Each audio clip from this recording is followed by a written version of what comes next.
Maria stood beside her parents as the moving truck slowly pulled away from their new home, trying to muster a smile to match her parents' excitement. Her mother, an energetic woman with an unwavering sense of optimism, gave her shoulder a reassuring squeeze. "This is a new beginning, Maria," she said warmly. "Greenwood High is supposed to be one of the best schools in the state. You're going to do amazing things here."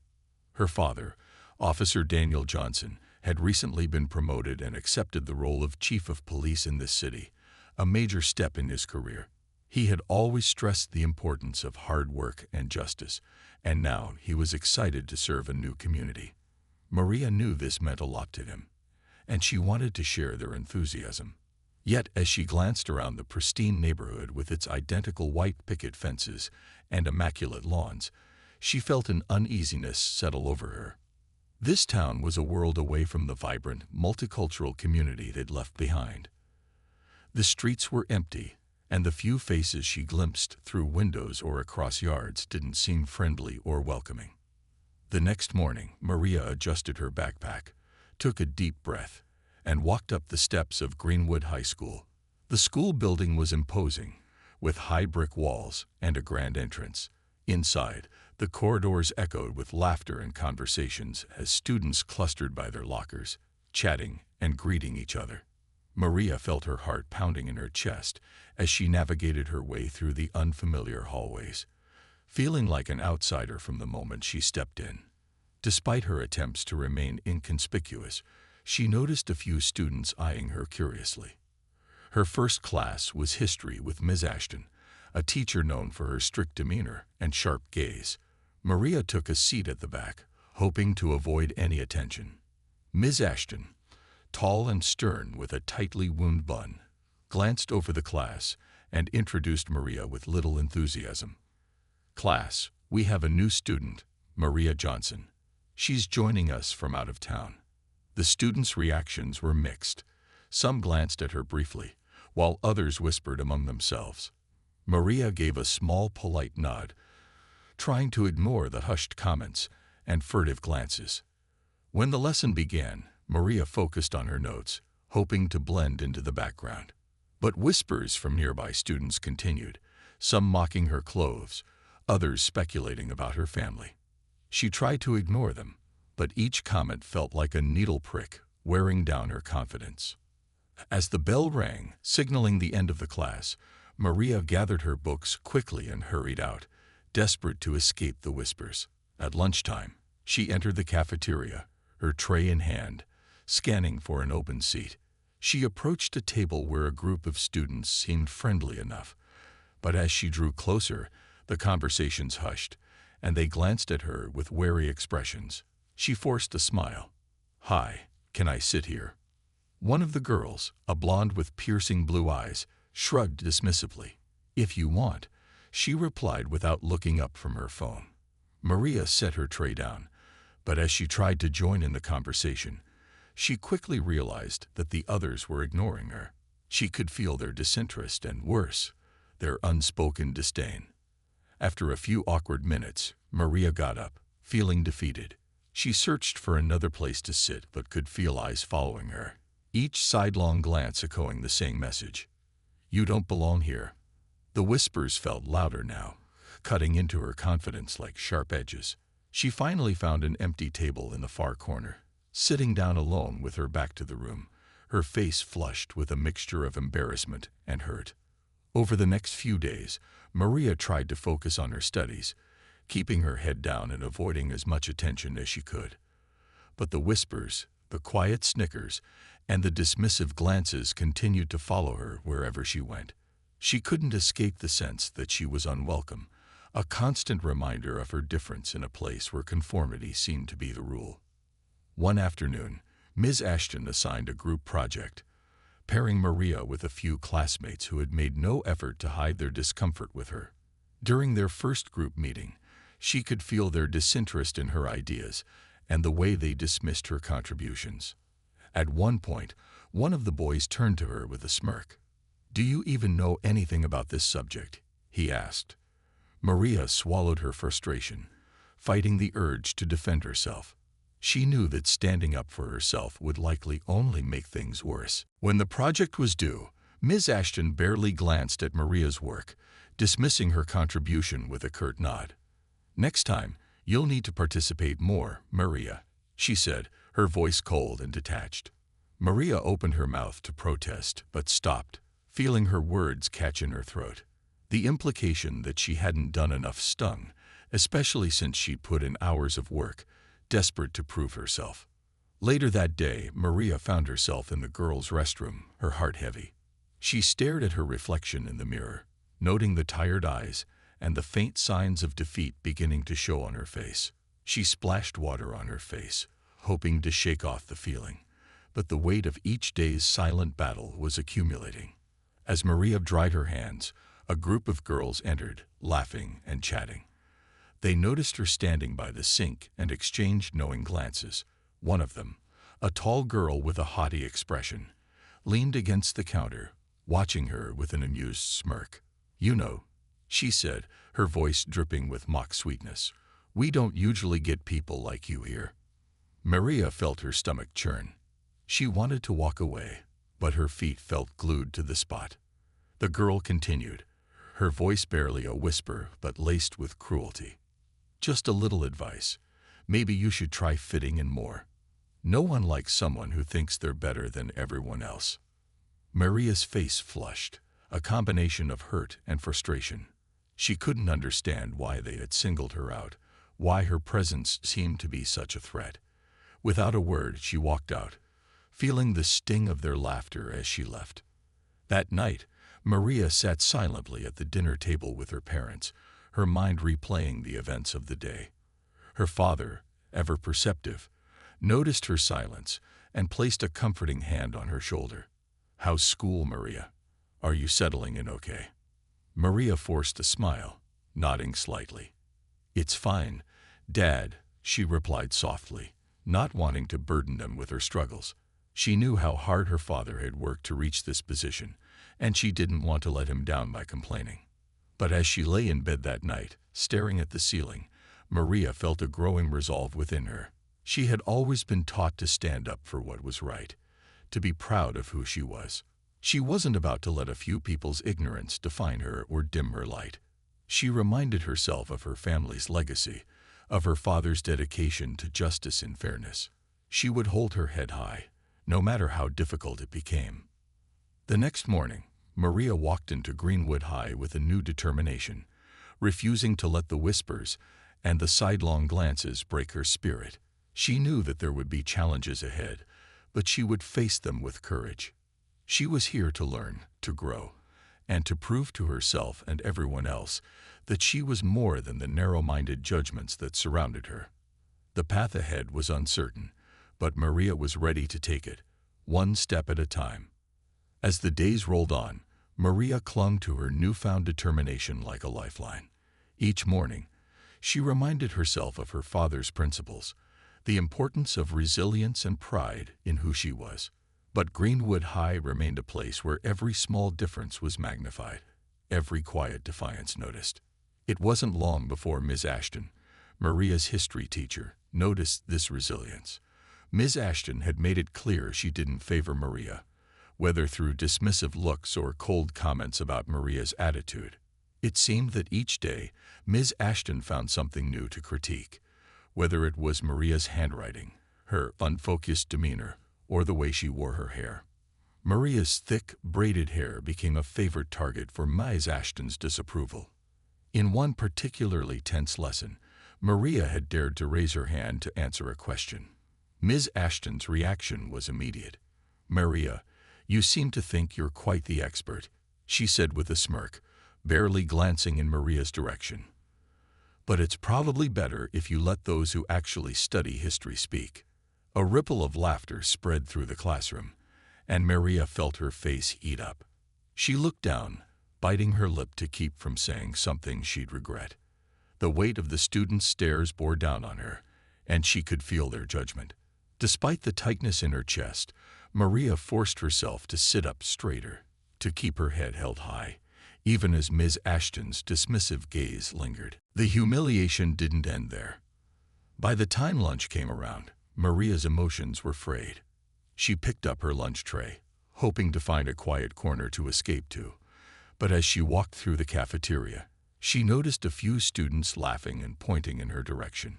She felt her shoulders tense, and when she glanced down at her food, she realized with horror that someone had stuck a note to her tray.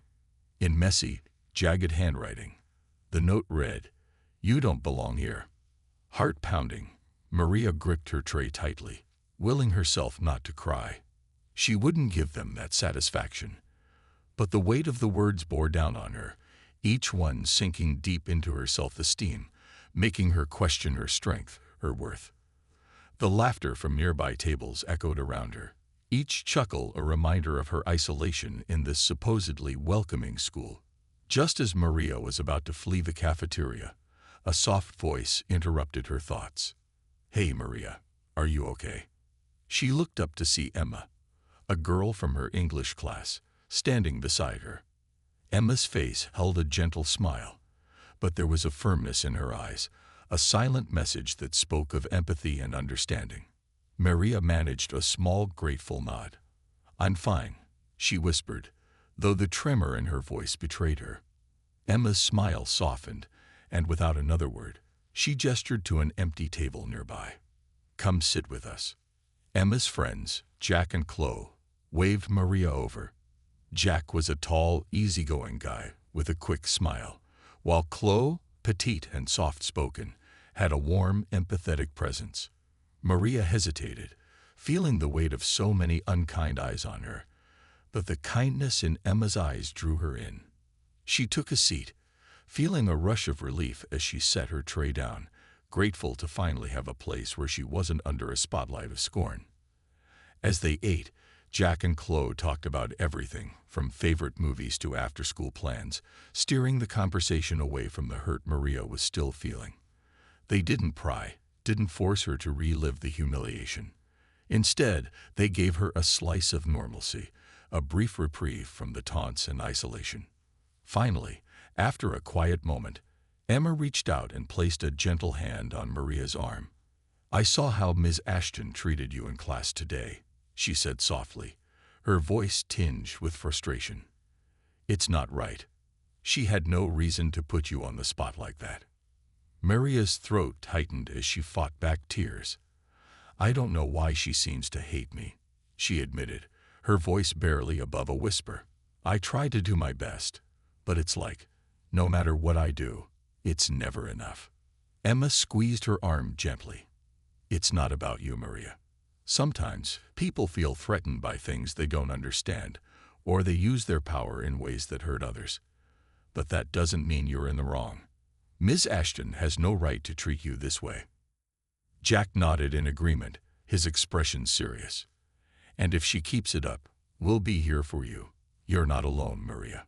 A warmth spread through Maria's chest.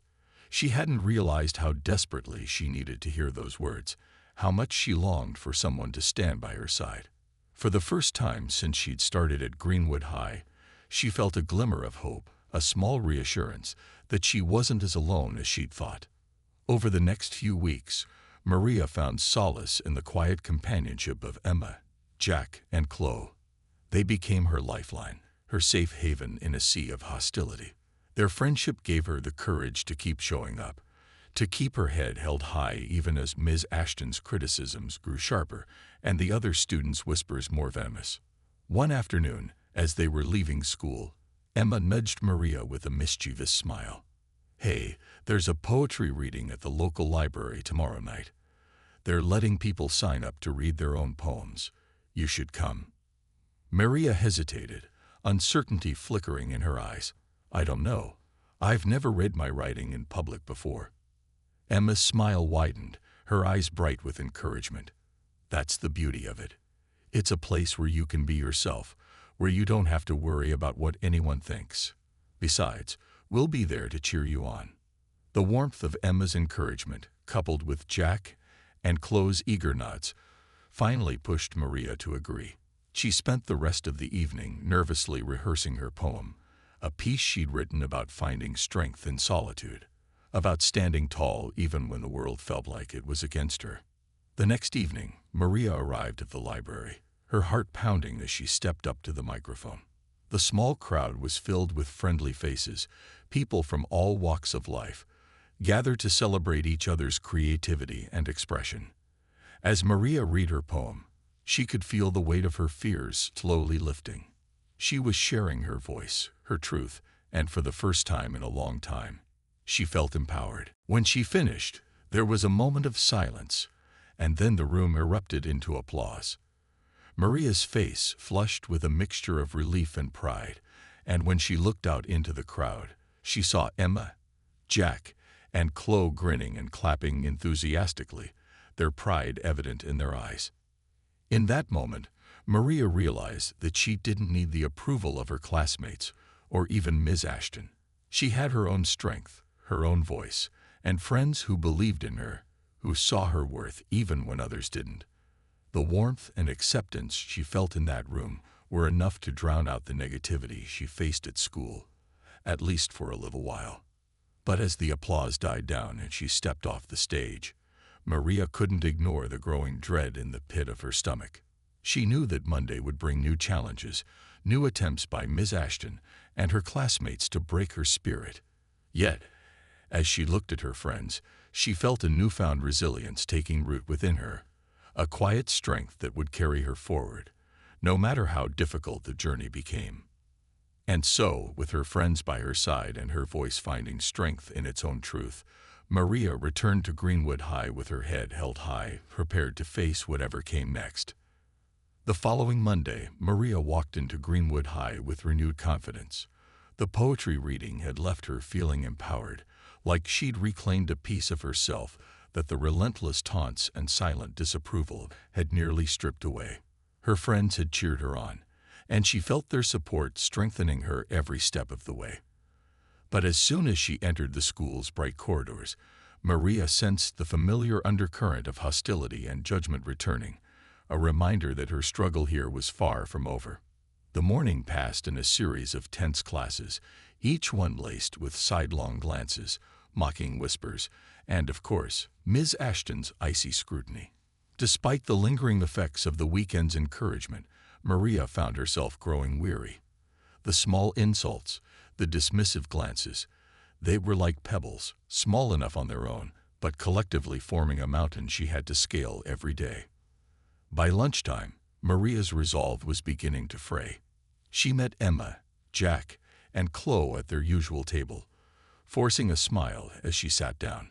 Emma immediately noticed Maria's strained expression. "Rough morning?" she asked, her tone soft but concerned. Maria sighed, glancing around the bustling cafeteria. "It's just exhausting," she admitted. "No matter what I do, I feel like they're always waiting for me to mess up, like they want to see me fail." Jack clenched his jaw, a flash of anger in his eyes. "It's not right. You shouldn't have to feel like this just for being who you are." Chloe nodded in agreement. "You're so strong, Maria. The fact that you keep showing up every day, despite everything they throw at you, that takes real courage." Maria's heart warmed at her friend's words, and she allowed herself a small smile. "Thank you," she said quietly. "I don't know what I'd do without you guys." Just as they were settling into a more comfortable conversation, Maria noticed Ms. Ashton passing by their table. She shot Maria a glance that was both disdainful and calculating, her lips curling in a slight smirk before she turned and continued walking. Maria's stomach twisted. There was something unsettling in Ms. Ashton's expression, a silent promise that today would be no easier than the last. When history class finally rolled around, Maria steeled herself, determined not to let Ms. Ashton's scrutiny shake her. But as she entered the classroom and took her seat, she couldn't ignore the tightness in her chest. Ms. Ashton was already at the front of the room, writing on the chalkboard in her sharp, angular handwriting. The topic of the day was medieval political structures, but Maria could feel Ms. Ashton's attention trained on her, waiting for any excuse to pounce. As the lesson progressed, Ms. Ashton began to ask questions, her gaze sweeping across the class before finally landing on Maria.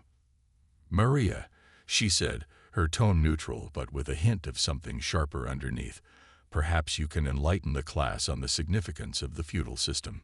Maria felt a surge of anxiety. She had studied this topic over the weekend and was familiar with it, but under Ms. Ashton's piercing gaze, her mind went blank. Taking a deep breath, she began to answer, her voice steady but quiet. The feudal system was a way of structuring society based on relationships between lords and vassals. She began, glancing briefly at Ms. Ashton for any sign of approval. It allowed for a hierarchy, where land was exchanged for military service. Ms. Ashton's raised eyebrow and the slight smirk on her face hinted at her skepticism. "So you're saying it was just a simple exchange of land and service? That's quite an oversimplification, wouldn't you agree?" Her tone was condescending, as though she were speaking to a child who hadn't done her homework. Maria's cheeks burned. She hadn't meant to oversimplify, but before she could clarify, Ms. Ashton cut her off, turning her attention back to the rest of the class. "This is why it's important to approach these topics with a deeper understanding," Ms. Ashton said, her voice carrying an air of authority. "It's easy to fall into superficial explanations, but true learning requires critical thinking." The class was silent, and Maria felt each pair of eyes on her, each gaze filled with either pity or amusement. She kept her head down, feeling small and humiliated, Ms. Ashton's words echoing in her mind like a taunt. Once the bell rang, Maria gathered her things quickly, desperate to escape the classroom. As she left, she heard a few students whispering behind her, and her heart sank further. In the hallway, Maria ran into Emma, who immediately noticed her troubled expression. "What happened?" Maria shook her head, struggling to find words. "It's Ms. Ashton. No matter what I do, it's like she's determined to make me feel small, to make me feel like I don't belong." Emma's face hardened. "That's not okay, Maria. She's supposed to be teaching, not tearing you down. Have you thought about talking to someone about this?" Maria hesitated. "I don't know if anyone would listen. Ms. Ashton is respected here. She's been teaching for years. Who would believe me?" Emma placed a reassuring hand on Maria's shoulder. "We would. We'll stand by you, whatever it takes." Later that day, Maria was walking through the empty corridors when she heard Ms. Ashton's voice echoing from an open door to the teacher's lounge. She slowed down, curiosity getting the better of her, but what she heard made her blood run cold. "She doesn't fit here, plain and simple," Ms. Ashton was saying, her tone dripping with disdain. "I don't understand why they're trying to force this integration nonsense. Some people just don't belong." Maria felt a lump rise in her throat. She backed away, her heart pounding as Ms. Ashton's words replayed in her mind. "Some people just don't belong." Tears stung her eyes as she made her way out of the school, her hands trembling. She had hoped that her struggle was with a teacher who was merely strict, but this was personal. Ms. Ashton didn't just dislike her. She resented her very presence, her identity. That evening, Maria sat at the dinner table with her family, picking at her food. Her father noticed her quiet demeanor and put down his fork, concern evident in his eyes. "Maria, is everything all right? You've been awfully quiet lately." Maria hesitated, glancing between her mother and father. She had kept her struggles to herself, not wanting to burden them or risk causing trouble for her father in his new position. But Ms. Ashton's words echoed in her mind, and she felt a wave of frustration and exhaustion. She couldn't keep it all inside anymore. "Dad, there's a teacher at school who's been really hard on me," she admitted, her voice barely a whisper. "I feel like no matter what I do, she's always criticizing me, making me feel like I don't belong." Her father's expression shifted from concern to something deeper, a flash of anger and protectiveness. "Who is this teacher?" Maria swallowed, her fingers tightening around her fork. "Her name is Ms. Ashton. She said some things today that made me feel, I don't know, like I'm not welcome at Greenwood High." Her father's jaw tightened, his eyes narrowing. "Did she say something directly to you?" Maria hesitated, unsure if she wanted to repeat Ms. Ashton's words, but the hurt and frustration had reached a boiling point. "Not to me directly, but I overheard her talking in the teacher's lounge. She said some people don't belong. She didn't use my name, but I know she was talking about me." Her mother's face grew pale, her hand reaching for Maria's. "Oh, sweetheart, you shouldn't have to deal with this alone. We need to make this right." Her father nodded, his expression fierce. "I'll handle it, Maria. You're my daughter, and no one, especially a teacher, is going to make you feel unworthy or unwelcome." The next morning, Maria felt a mix of anxiety and relief as she entered the school. She knew her father had a meeting scheduled with the school principal and Ms. Ashton. She wasn't sure what to expect, but for the first time, she felt the full weight of her parents' support behind her. Whatever happened next, she knew she wasn't alone. When she walked into history class, Ms. Ashton's face was tight, her usual confidence replaced by a flicker of discomfort. She avoided Maria's gaze, keeping her voice neutral as she went through the day's lesson. Maria could feel the shift in the room, the way Ms. Ashton's authority seemed less solid, less menacing. At the end of the day, Maria met her father in the school parking lot. He wrapped her in a hug, his face softening with a mix of pride and empathy. "They're taking it seriously, Maria," he assured her. "Ms. Ashton will be monitored closely, and they're starting an investigation into her conduct. No one has the right to make you feel unwelcome. Remember that." A wave of relief washed over Maria as she hugged her father back, the tension of the past weeks finally starting to ease. She knew there would still be challenges ahead, but with her friend's support and her parents' unwavering love, she felt ready to face whatever came next. The days following her father's meeting with the school administration brought a cautious sense of hope to Maria's life at Greenwood High. Ms. Ashton had noticeably tempered her tone, keeping her criticisms short and avoiding direct confrontations with Maria. There was no apology or acknowledgement of her behavior, but Maria noticed her teacher's unease and the careful way she monitored her words, aware that her actions were now under scrutiny. For the first time since starting at Greenwood, Maria felt like she could breathe. Yet, even as things began to improve in history class, the hallways and cafeteria remained challenging terrain. Students who had once whispered behind her back now seemed bolder. They sensed the subtle change in Ms. Ashton's attitude, and it was as though her lack of overt hostility toward Maria had fueled their own.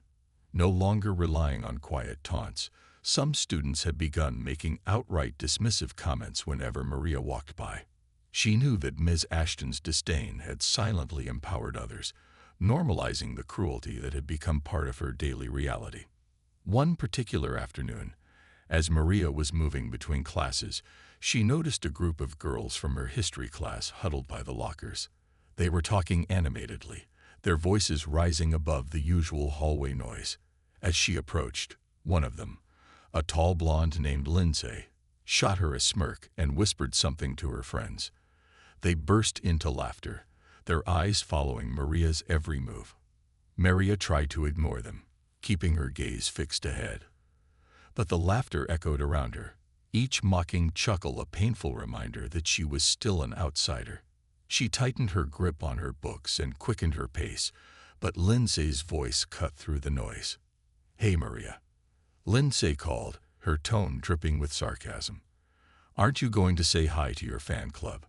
Maria stopped, feeling a mixture of anger and embarrassment flare up within her. She wanted to keep walking, to pretend she hadn't heard, but a part of her was tired of always being the one to walk away. She turned slowly, meeting Lindsay's gaze head-on.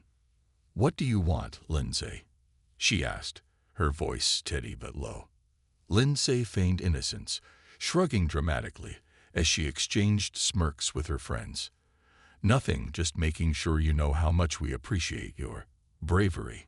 She emphasized the word with a mocking smile. "It takes a lot to stick around when no one really wants you here."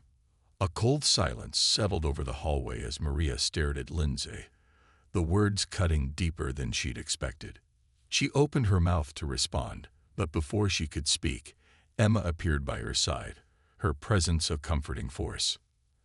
"Actually, Lindsay, I think it's pretty brave of Maria to come to a school where people like you treat her this way," Emma said, her tone sharp and unyielding. It's easy to mock someone when you're surrounded by people who agree with you. Maybe try being brave on your own sometime. Lindsay's smile faltered, her eyes narrowing as she glared at Emma. But Emma didn't back down, her gaze steady and unwavering. After a tense moment, Lindsay rolled her eyes, muttering something under her breath as she turned and walked away, her friends following close behind. Maria released a shaky breath, the tension easing slightly as Emma placed a reassuring hand on her shoulder. "Are you okay?" she asked softly. Maria nodded, managing a small, grateful smile. "Thank you, Emma. I don't know what I'd do without you." Emma's expression softened, and she gave Maria's shoulder a gentle squeeze. "You're stronger than you think, Maria. Don't let them make you feel like you don't belong." They walked to their next class together, and for the rest of the day, Maria clung to the reassurance of Emma's words. She knew that as long as she had friends like Emma, Jack, and Chloe by her side, she could face whatever challenges came her way. "Maria," she began gently, sitting down on the edge of her bed, "I just got a call from the principal. She said that some parents have been complaining about certain issues at school." Maria felt a pang of dread. What issues? Her mother sighed, reaching out to hold Maria's hand. "It seems that some parents are unhappy with the way things have changed since your father's meeting with the administration. They feel that the school is becoming too accommodating and that this special treatment is disruptive." Maria's heart sank. She could feel the familiar weight of isolation creeping back, the small hope she'd felt beginning to slip away. "Special treatment," she echoed bitterly. "All I wanted was to be treated like everyone else." Her mother squeezed her hand, her eyes filled with empathy. "I know, sweetheart. And so does your father. He's determined to make sure that this doesn't discourage you. But I just want you to be prepared. There may be more challenges ahead." Maria nodded, feeling the lump in her throat grow as she fought back tears. She knew that her father had taken a risk by speaking up on her behalf, and she didn't want to let him down by giving up. But the weight of the struggle was exhausting, and each day seemed to bring new obstacles. At school, the tension was palpable. Some teachers offered her sympathetic smiles, while others avoided her altogether, their eyes cold and indifferent. The students, emboldened by the backlash from their parents, grew bolder in their hostility. It was as if Maria's presence was an affront to the status quo, a reminder that change was coming, and not everyone welcomed it. In history class, Ms. Ashton seemed determined to reassert her authority, using subtle jabs and pointed comments to remind Maria of her place. She criticized Maria's answers, found fault with her assignments, and refused to acknowledge any effort she put into her work. One afternoon, as the class was working on a group project, Ms. Ashton walked by Maria's table and paused, her gaze settling on Maria's open notebook. She frowned, picking up the notebook and flipping through the pages with a critical eye. "Maria," she said, her tone cold and dismissive, "this work is sloppy. I would expect more effort from a student who's supposedly so brave." A ripple of laughter spread through the classroom, and Maria felt her cheeks burn with humiliation. She wanted to defend herself, to explain that she'd spent hours working on the project, but the words wouldn't come. She felt trapped, like a deer caught in headlights, unable to escape Ms. Ashton's relentless scrutiny. Before Maria could respond, Ms. Ashton dropped the notebook back onto her desk with a disdainful smirk. "If you want to succeed in this class, you'll need to do better than this," she said coolly, her gaze challenging Maria to defy her. Maria clenched her fists, anger and frustration simmering beneath the surface. She was tired of being belittled, of having her efforts dismissed and her identity questioned. She wanted to speak up, to demand the respect she deserved, but a part of her feared the consequences, the backlash that would inevitably follow. After class, Emma, Jack, and Chloe found her in the hallway, their faces filled with concern. "We heard what Ms. Ashton said," Chloe said quietly, her eyes filled with sympathy. "You shouldn't have to deal with this alone." Maria managed a small, grateful smile, though her heart felt heavy. "Thank you. I don't know how much longer I can keep doing this." Jack placed a reassuring hand on her shoulder, his expression fierce. "You don't have to do it alone. We're with you, Maria, every step of the way." Over the next few days, Maria's friends rallied around her, offering support and encouragement whenever she needed it. They walked with her through the hallways, sat with her at lunch, and helped her with her assignments, refusing to let her feel isolated or alone. One evening, as Maria sat at her desk, working on an essay for Ms. Ashton's class, she felt a surge of determination. She realized that she wasn't just fighting for herself. She was fighting for anyone who had ever been made to feel like they didn't belong, for anyone who had been dismissed or overlooked simply because they were different. With renewed focus, she poured her heart into the essay, crafting each sentence with care and precision. She refused to let Ms. Ashton's disdain define her worth or her abilities. This was her story, her journey, and she was determined to claim it as her own. The next day, she turned in the essay with a sense of quiet pride, knowing that she had given it her all. Whatever Ms. Ashton's response, Maria knew that she had done her best, that she had refused to let anyone dim her light. As she left the classroom, Emma, Jack, and Chloe were waiting for her, their smiles warm and supportive. Together, they walked through the school, their heads held high, a united front against the hostility and prejudice that surrounded them. In that moment, Maria felt a surge of hope, a belief that despite the challenges, she could make it through. She wasn't alone, and with her friends by her side, she was ready to face whatever came next.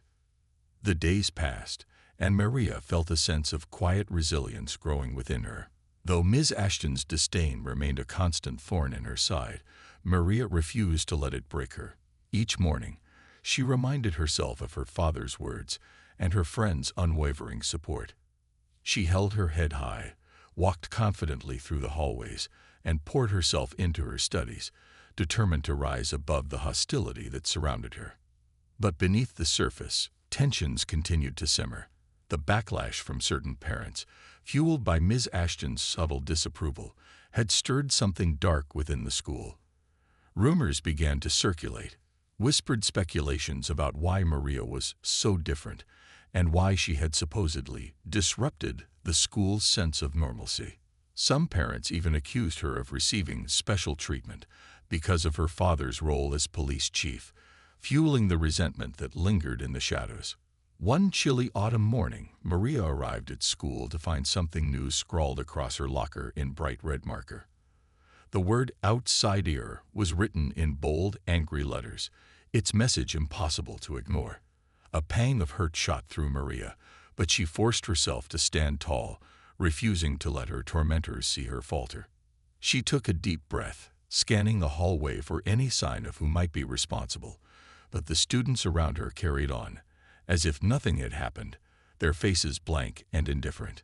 As she was wiping down the offensive graffiti, Emma appeared beside her, a look of shock and anger flashing across her face. "Maria, who did this?" she demanded, her voice trembling with indignation. Maria shrugged, her hand shaking slightly as she tried to erase the letters. "I don't know," she whispered, forcing herself to focus on scrubbing the marker off. "I guess some people aren't ready for change." Emma's jaw clenched as she pulled out a tissue and helped Maria clean up the remaining smears. "It's disgusting that anyone would do this. You've done nothing but try to make the best of being here." Jack and Chloe joined them moments later, their expressions darkening when they saw the remnants of the hateful word. Jack's hands clenched into fists. "They think they can bully you into leaving, but they don't realize who they're dealing with. You're stronger than all of them combined, Maria." Maria managed a small, grateful smile, the support of her friends steadying her. "Thank you," she whispered. "I don't know what I'd do without you." The bell rang, and they walked to their first class together, Maria's friends forming a protective shield around her. But even as she moved on from the incident, a nagging worry gnawed at her. She couldn't shake the feeling that things were escalating, that the resentment directed toward her was growing darker, more determined. In history class, Ms. Ashton continued her lesson with her usual cool detachment, ignoring Maria as she passed out their graded essays. When she reached Maria's desk, she paused, holding Maria's paper with a slight smirk. Maria's heart raced as she waited for Ms. Ashton to speak, dreading the scorn that was sure to follow. "Maria," Ms. Ashton began, her voice dripping with condescension, "I expected more from you. This essay was disappointing." Maria's chest tightened, the familiar ache of humiliation creeping in. She had poured her heart into that essay, staying up late to ensure every detail was perfect. But here, in Ms. Ashton's hands, her hard work was reduced to nothing more than another failure. Before Maria could respond, Ms. Ashton continued, her gaze fixed on her with a cold intensity. "Perhaps you should reconsider your priorities. It seems that you're struggling to keep up with the rigor of this school." The students around her chuckled, their laughter like knives digging into her skin. Maria clenched her fists, fighting the tears that threatened to spill. She wanted to defend herself, to prove that she was just as capable as any of them. But her voice felt trapped, strangled by the weight of Ms. Ashton's relentless disapproval. As the lesson dragged on, Maria's mind raced. She could feel the familiar cycle of doubt and frustration tightening around her, but something new stirred within her, an urge to fight back, to refuse the narrative that Ms. Ashton and the other students were trying to impose upon her. She wasn't a failure, and she wasn't someone who could be easily dismissed. She was Maria Johnson, and she had endured enough. The turning point came later that day in the library. Maria was sitting alone, trying to focus on her homework, when Lindsay and a few of her friends sauntered over. They leaned against the table, their smirks and mocking glances filling the space with a sense of malice. "So, Maria," Lindsay sneered, her voice loud enough for everyone nearby to hear, "how does it feel to be so special?" She emphasized the last word with a smirk, her tone dripping with sarcasm. Maria felt her patience snap. She stood up slowly, meeting Lindsay's gaze with a calm, steady defiance. "You know, Lindsay," she began, her voice steady but filled with determination, "I'm not going to apologize for who I am. And if being different bothers you so much, maybe it's you who needs to take a look in the mirror." The smirk faded from Lindsay's face, replaced by a flicker of surprise. She hadn't expected Maria to stand up for herself, to push back against the quiet tyranny she had imposed. For a brief moment, there was silence, the air thick with tension. But before Lindsay could respond, Emma appeared, her gaze locked on the group with a fierce protectiveness. "If you have a problem with Maria, you have a problem with all of us," she said, her voice calm but unyielding. Jack and Chloe joined them, their faces mirroring Emma's determination. Lindsay scoffed, rolling her eyes as she glanced at her friends. "Whatever," she muttered, turning on her heel. "This school was better before people like you showed up." As Lindsay and her friends walked away, Maria felt a surge of pride and relief. She had stood up for herself, refusing to let their words define her. And her friends had been there, unwavering in their support, a reminder that she wasn't alone in this battle. The following week, the administration took notice of the escalation in hostility, finally recognizing the depth of the issue. Maria's father, ever the advocate for justice, had been vocal about his concerns with the school board, emphasizing the importance of creating an inclusive and respectful environment for all students. The principal called an emergency assembly, addressing the entire student body about the importance of tolerance and respect. Maria sat in the auditorium, her heart pounding as the principal spoke. She could feel the eyes of her classmates on her, their silent judgments pressing down on her like a weight, but she refused to let them intimidate her. She sat tall, her chin held high, a quiet defiance in her posture. After the assembly, Ms. Ashton pulled Maria aside, her face unreadable. "Maria," she said, her voice softer than usual, "I hope you understand that my role is to prepare my students for the challenges ahead. I push my students to excel, to be resilient." Maria met her gaze, her expression calm but firm. "I understand, Ms. Ashton, but I think there's a difference between pushing someone to excel and tearing them down." Ms. Ashton's eyes flickered with something, perhaps guilt, perhaps defensiveness. She hesitated before responding, her voice subdued. "You're right, Maria. Perhaps I could have handled things differently." Maria nodded, feeling a weight lift from her chest. It wasn't a full apology, and it didn't erase the pain she had endured, but it was a start. For the first time, she saw a glimpse of vulnerability in Ms. Ashton, a crack in the armor of authority that had once seemed impenetrable. As Maria walked out of the classroom, she felt a sense of peace settle over her. She knew there would still be challenges, that the journey toward acceptance was far from over. But she had found her voice, and she had a circle of friends who stood by her side, unwavering in their loyalty and support. That evening, as she sat at the dinner table with her parents, Maria felt a quiet pride in what she had accomplished. She had faced down prejudice, refused to be silenced, and stood up for herself with courage and grace. Her father looked at her, a proud smile spreading across his face. "You're stronger than you know, Maria," he said, his voice filled with admiration. "And I'm so proud of you for standing up for yourself, for refusing to let anyone make you feel less than you are." Maria smiled, feeling the warmth of her family's love surrounding her. She knew the road ahead would still be challenging, but with her family's support and the strength she had discovered within herself, she felt ready to face whatever came next.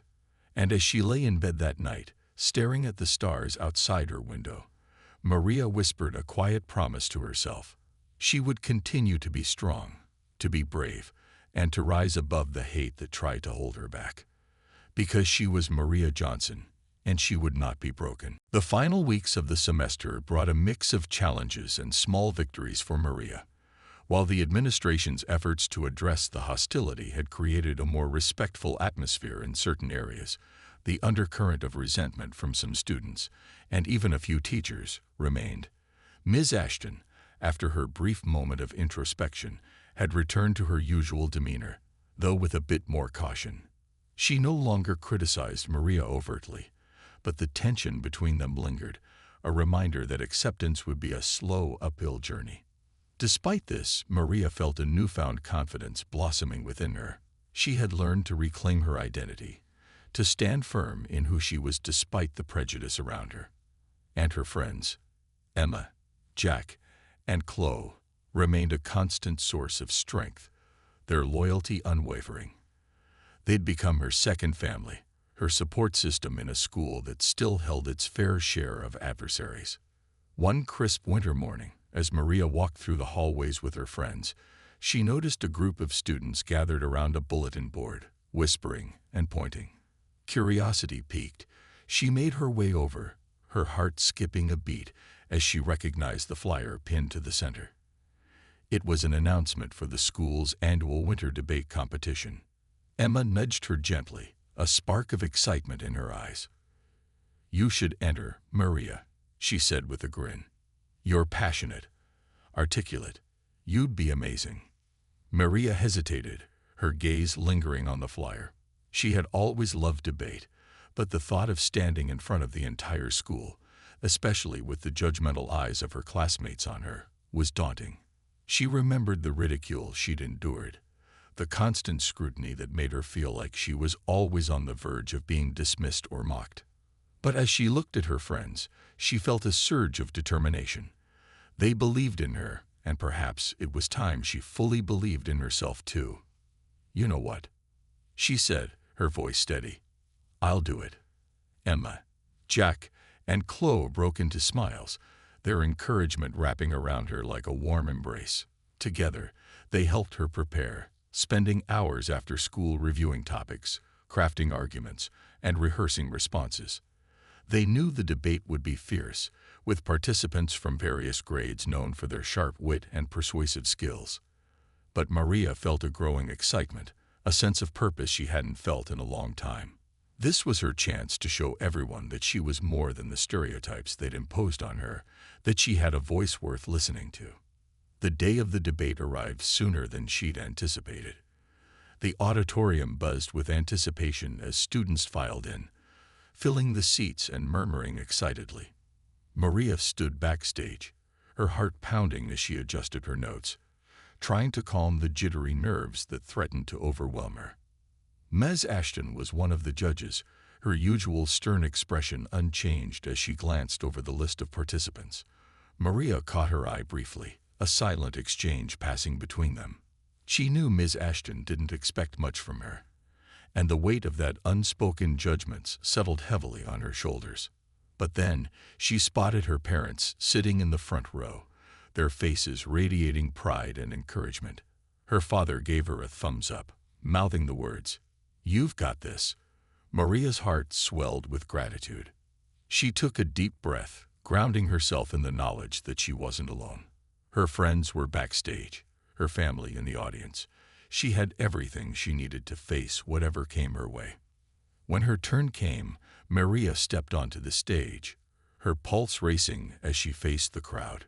She took a moment to steady herself, letting her gaze sweep across the room, her voice clear as she introduced herself and presented her stance on the topic: the power of diversity in creating strong communities. She felt her confidence grow as she spoke, each word resonating with the conviction she discovered within herself over the past months. Her arguments were met with thoughtful nods from the audience, and even a few murmurs of agreement. As she spoke about the value of inclusivity, the strength that diversity brings to communities, she could feel her passion shining through. She didn't just recite facts or statistics. She shared her own journey, her experiences of navigating prejudice and finding resilience in the face of adversity. She wasn't just debating. She was telling her story, one that had shaped her into the person she was.